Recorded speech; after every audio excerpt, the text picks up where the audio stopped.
kita lanjutkan, masih terkait pada hubungan antara dua organ yin. Kali ini adalah organ paru-paru dan organ ginjal. Nah, sama-sama organ yin dan memiliki satu hubungan dan keterkaitan. Mereka ini saling mempengaruhi.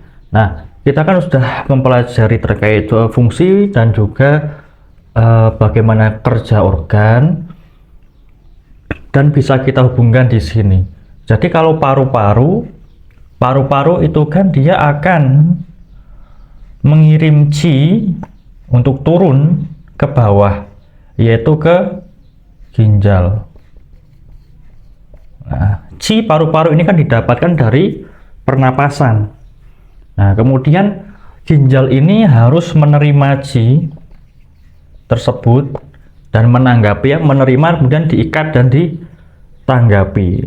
Nah, seperti itu sehingga mereka bisa berkoordinasi. Jadi qi paru-paru nanti turunnya itu ke ginjal, nanti diterima oleh ginjal, kemudian diikat atau kemudian ya seperti kita menerima ya, itu harus digenggam, kemudian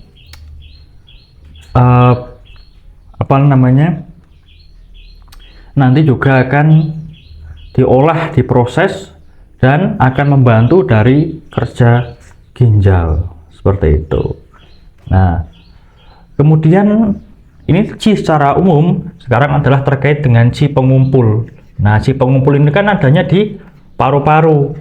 Nanti dari paru-paru qi pengumpul ini ya, qi pengumpul di dada oleh paru-paru dikirim ke bawah, turun ke bawah menuju ke ginjal. Nanti oleh ginjal akan diterima qi pengumpul itu. Qi pengumpul akan diterima. Nah, qi pengumpul ini nanti akan membantu dari pekerjaan yang dilakukan oleh ginjal. Seperti itu.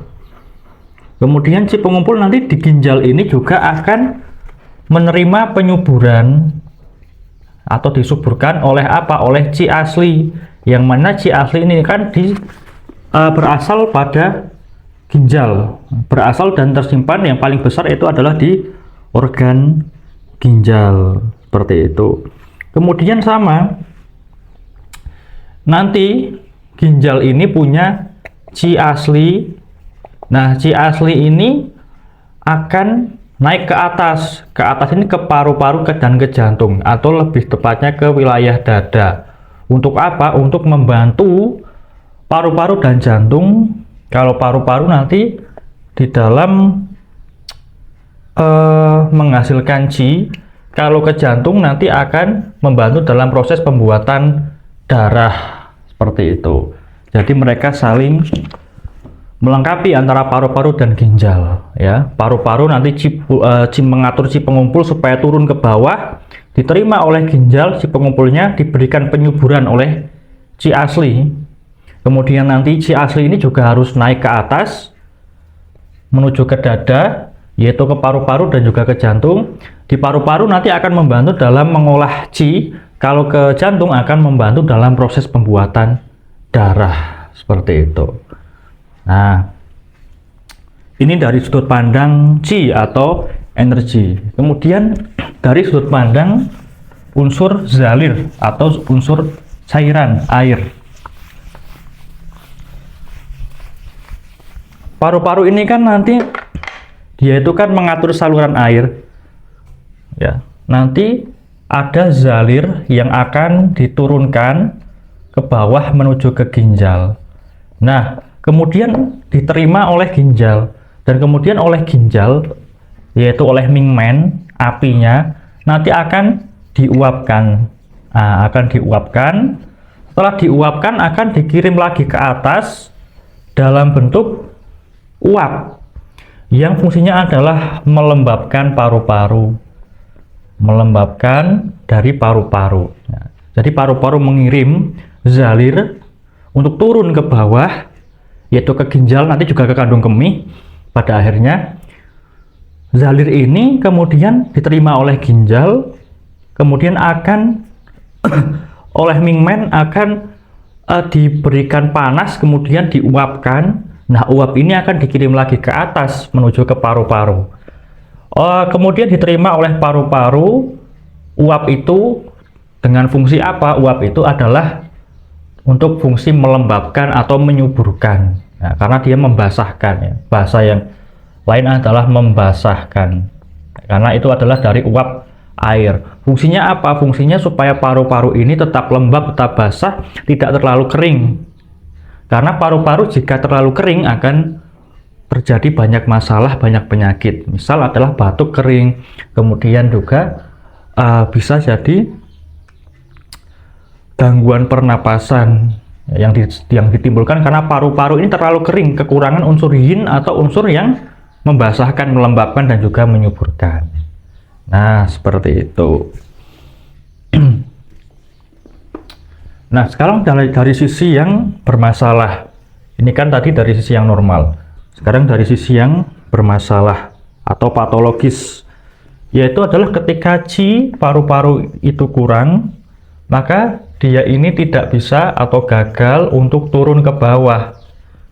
Nah, gagal untuk turun ke bawah dan tidak bisa berkomunikasi dengan ginjal dan juga kandung kemih. Nanti karena qi paru-paru ini tidak bisa turun karena terlalu kurang, maka dia nanti akan menyebabkan masalah di ginjal dan juga di kandung kemih. Misal adalah beser atau tidak mampu menahan air kencing, sering kencing. Kemudian ada penumpukan air kencing, atau urin, sehingga pada perut bagian bawah ini akan terasa penuh, atau ketika nanti kencing buang air kecil itu seperti akan tersisa, tidak keluar semuanya, seperti itu. Nah, kemudian jika kekurangan itu adalah pada ginjal, yang ginjal itu kurang, yang itu adalah panas dari ginjal, yaitu adalah Mingmen, dia itu kurang atau dia itu melemah, nanti dia juga tidak bisa mengubah dan nanti tidak bisa menyalurkan air atau zalir secara normal, sehingga nanti zalirnya akan menumpuk dan bisa timbul edema atau bengkak air. Sehingga nanti ketika timbul edema atau bengkak air, nanti juga akan mengganggu fungsi dari paru-paru. Ya, seperti pada orang-orang yang edema atau bengkak air, terutama di bagian-bagian yang di perut atau di tangan atau di kaki. Nah, itu nanti bisa mengganggu kerja paru-paru sehingga sirkulasi paru-paru tidak lancar. Qi dari paru-paru nanti berjalannya tidak lancar sehingga bisa timbul sesak napas, kemudian juga akan timbul badan jadi lemah, ya, seperti itu. Kemudian juga ketika yin ginjal dia yang kurang, yin ginjal ini bisa airnya, bisa esensinya, ya, bisa darahnya itu kurang, nanti juga dia akan gagal untuk naik, ya, akan gagal untuk naik dalam menyuburkan paru-paru, sehingga paru-parunya jadi kering. Jadi yin paru-paru kurang, nanti akan timbul berbagai macam gejala seperti tenggorokan kering.